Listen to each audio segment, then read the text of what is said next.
Let us pray in the name of the Father, and of the Son, and of the Holy Spirit. Amen.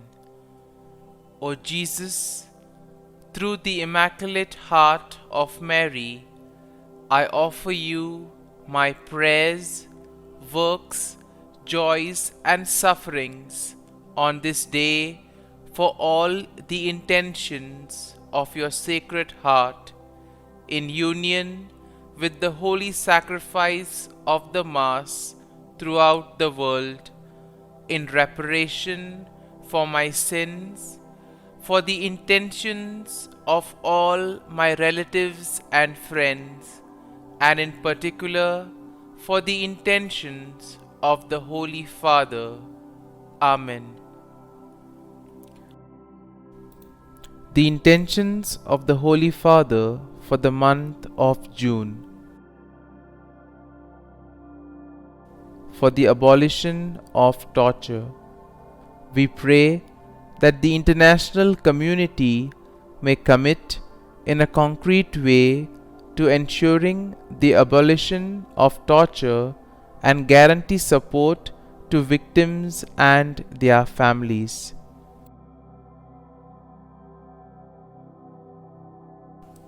Our Father, who art in heaven, hallowed be thy name. Thy kingdom come, thy will be done, on earth as it is in heaven. Give us this day our daily bread, and forgive us our trespasses, as we forgive those who trespass against us. And lead us not into temptation, but deliver us from evil. Amen. Hail Mary, full of grace, the Lord is with you. Blessed are you amongst women, and blessed is the fruit of thy womb, Jesus. Holy Mary, Mother of God, pray for us sinners, now and at the hour of our death. Amen. Glory be to the Father, and to the Son, and to the Holy Spirit, as it was in the beginning, is now, and ever shall be, world without end. Amen. My dear friends, the Word of God welcomes us this morning. And as we spend this time with Jesus, as we have decided to welcome this day by spending time with the Lord, let us begin by thanking the Lord for all that He has done for us. If you go through our entire life history, we will realize that the Lord has been gracious to us in so many ways. We see that right from the time of our birth till now, the Lord has been generous. He has showered us with abundant graces, blessings. But sometimes, because of our busy schedule, we have not been able to recognize these graces.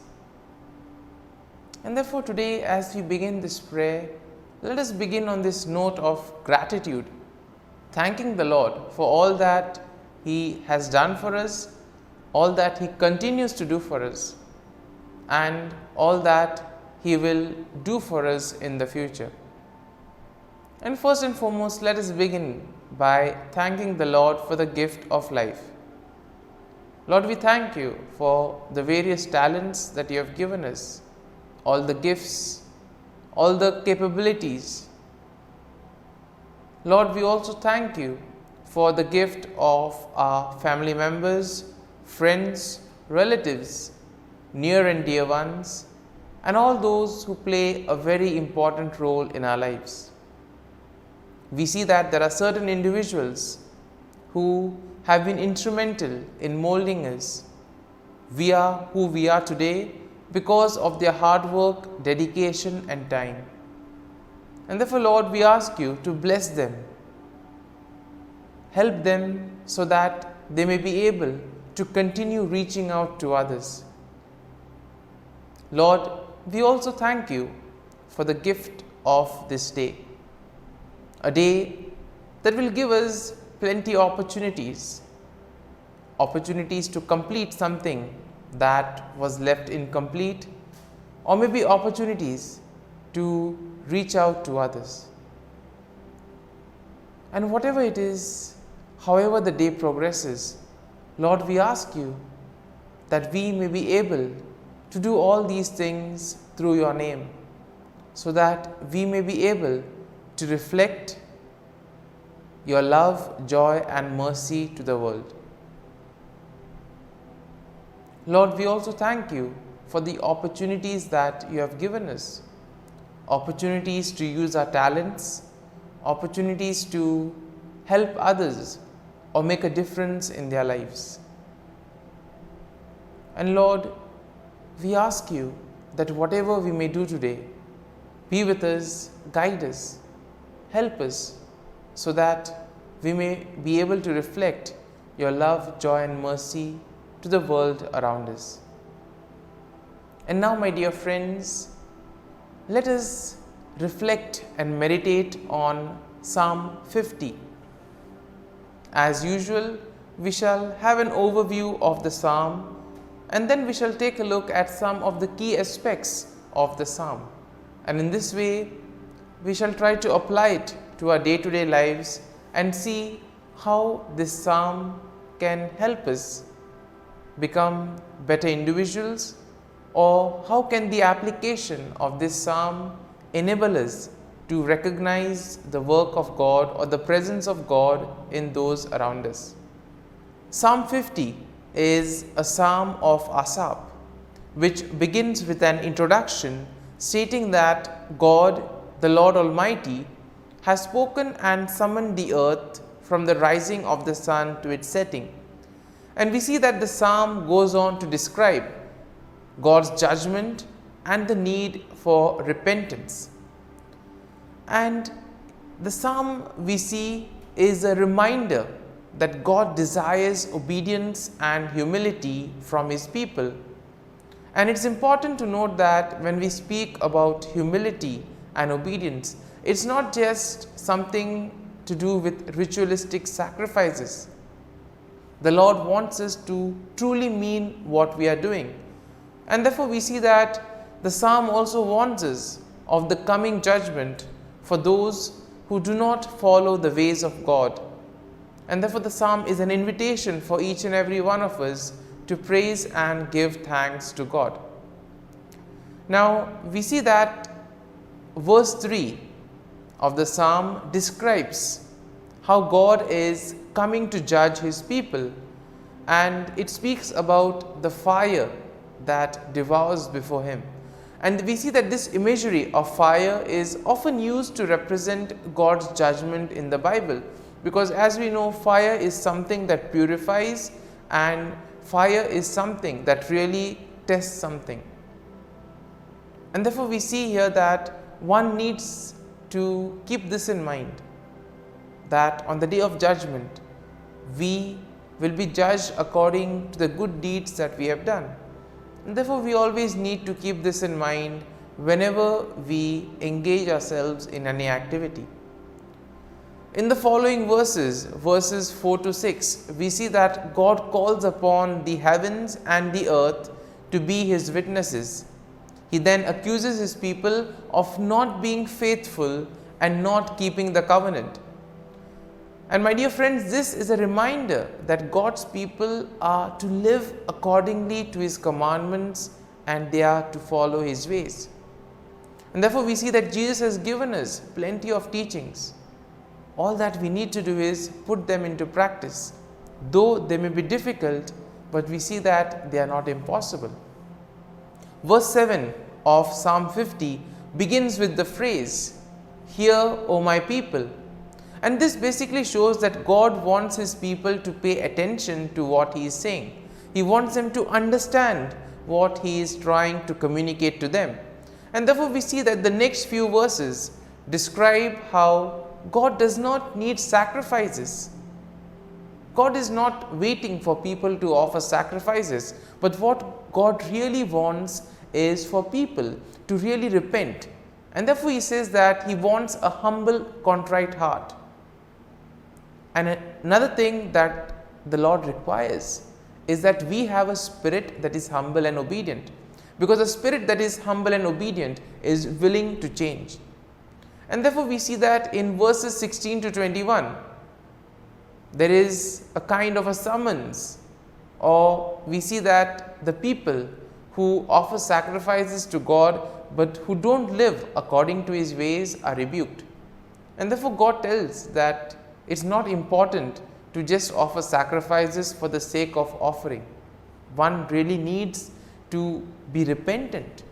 It is only then the attitude, the intention is something that is really important.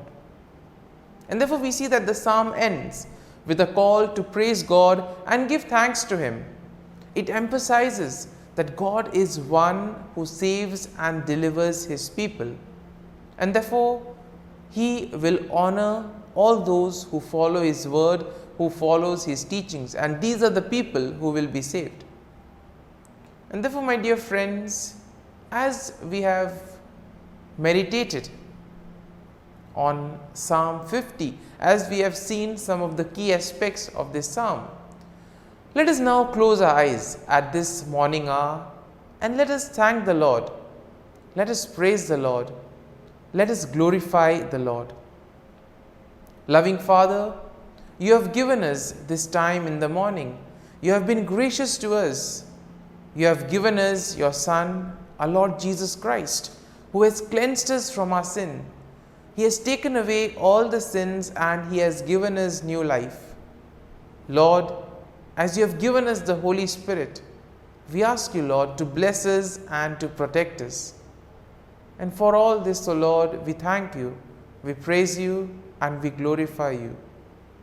You have protected us all through the night, and You have guided us and given us good health. You have given us this time in the morning. And therefore, for Your great love and mercy, O Lord, we thank You, we praise You, and we glorify You. You are merciful, O God, and You have blessed us in so many ways. You protect us, O Lord, and therefore we offer You this day. And now, my dear friends, let us spend a few moments in silence, trying to reflect on Psalm 50. Try to see what touched you during the psalm. There could be a small aspect, or there could be a phrase or a thought which you felt was important. Be with that thought, allow that thought to take root in you. And as you do this, ask the Lord to give you the grace that you may be able to live this day by following His teachings, by obeying His commandments, and most importantly, doing things from the heart.